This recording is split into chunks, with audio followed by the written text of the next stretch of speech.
علي شانن در باندې زما شي نه در سمېږي دا ولې د دې اوس شي خارښ کړی دی ما ته وایي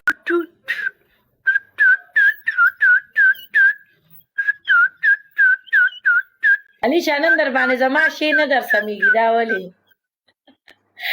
نه بچ ځي بچ وځي زه د رئیس اروم او ته بچ کېږي زه د رئیس اروم ته بچ کېږي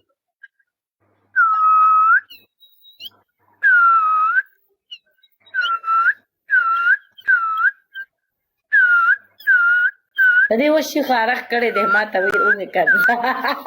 د دې چې شي خارښ وکړي بس ما پسې ډډې مه ګیره مه ګیري ما کنځه ما ته وایي ما ته کنځل کوه